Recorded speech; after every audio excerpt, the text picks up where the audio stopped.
মা লক্ষ্মীর নাম দিয়ে আজকের ব্লগটা শুরু করলাম, মানে তাকে প্রণাম জানিয়ে। সকাল সকাল এখান থেকে ফল যাচ্ছিল, লেবুগুলো রেখেছি ঠিকই, কিন্তু এত বাজে লেবু দিয়ে গেছে। আসুক দ্বিতীয় দিন, তাকে তো বলতে হবেই।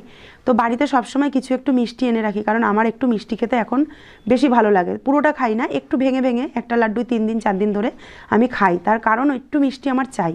তাই আজকে লক্ষ্মী পুজো ছিল, পূর্ণিমা, সেই কারণে একটা মালা আনিয়েছি আমি দাদাকে দিয়ে। আর এখানে লাড্ডু ছিল, সেই লাড্ডু ভেঙেই কিন্তু মাকে, গণেশ বাবাকে, আর হচ্ছে বজরংবলীকে আর বাবা লোকনাথকে, একটি আসনে 4 জনকেই রেখেছি। ওই জন্য 4টে লাড্ডু দিয়ে 4 জনকে আমি পুজো দেবো। তো দেখো দেখো, ভগবান আসন দেখে না, ধর্ম দেখে না, কর্মও দেখে না, ভগবান দেখে হচ্ছে মনটা। অবশ্যই কর্মের মধ্যেই ধর্ম থাকে, যত কর্ম তুমি সৎ করবে সেই কর্মের ফলই তোমাকে সারা জীবন বয়ে বেড়াতে হবে। কর্মফল মহা ফল, এইটা আমি মন থেকে মানি। নিজের বাস্তব জীবন থেকে অনেক কিছু শিখেছি, অনেক অভিজ্ঞতা আমি পেয়েছি, সেই অভিজ্ঞতা দিয়েই বলি। অনেক কিছু বলতে চাই, কিন্তু অনেকের কাছে জ্ঞান মনে হয় বলে কিছু বলি না। যাই হোক, প্লেটে 4টে লাড্ডু সাজিয়ে নিয়েছি, আর নিয়েছি ছোটো গ্লাসের 1 গ্লাস জল। আর এখান থেকে ধূপকাঠি দানি আর প্রদীপটা বার করে নিচ্ছি।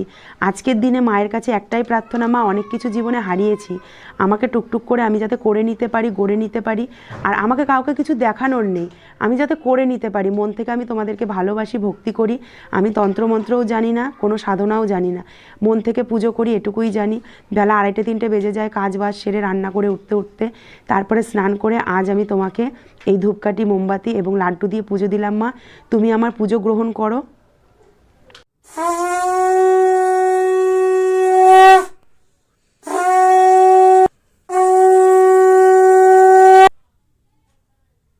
মা গো, তোমার আশীর্বাদের হাত আমার মাথায় রেখো। বাবা গো, তোমার আশীর্বাদের হাত মাথায় রেখো।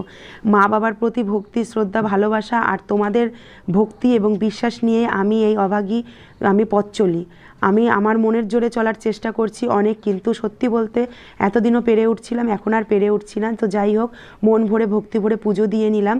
এইবার মাছের ঝোলটাকে নিয়ে গরম গরম ভাতের সাথে বাবানকে প্রথমে দিয়ে দিলাম। বাবান স্কুল থেকে এসে গেছে, ওর খুবই খিদে পেয়েছে, কিন্তু আমি পুজো করছিলাম বলে আমাকে একটু ক্যামেরা ধরে দিচ্ছিল, যেহেতু আমাকে তো হেল্প করার মতো এখানে কেউ নেই বাবান ছাড়া, সেই জন্য। এখানে মাছের তেল, মাছ ভাজা, পেঁপে সেদ্ধ, আর আমার যেহেতু লিভারে প্রবলেম আছে, রেগুলারই তোমরা দেখতে পাবে আমার ভাতের পাতে কিন্তু পেঁপে অবশ্যই থাকে। বাবানকে কে নাকি লেগ পুলিং করে, ওই জন্য বাবান বলছে আমি এখন খাবো না, তুমি ক্যামেরা বন্ধ করো তারপরে খাবো, নাইলে আমাকে গেলে বলবে কী রে তুই তো ভালোই খাচ্ছিস, কী রে তুই তো ভালোই আছিস, এরকম বলবে। যাই হোক, বাবানকে খেতে দিয়ে আমিও খেতে বসে গেলাম। আর বাবান যে আমাকে ভিডিওটা করছিল সেটা আমি জানি না, ওই জন্য বাবানের দিকে এরকম করে আমি তাকিয়ে আছি। হ্যাঁ, যাই হোক, বাবান ওই মাছ দিয়ে খেলো আর আমি ট্যাংরা মাছ দিয়ে খেলাম। দুটো রান্নাই অপূর্ব সুন্দর হয়েছিল, আর ট্যাংরা মাছটা আমার প্রিয় বলে আমি ট্যাংরা মাছটাই খেলাম।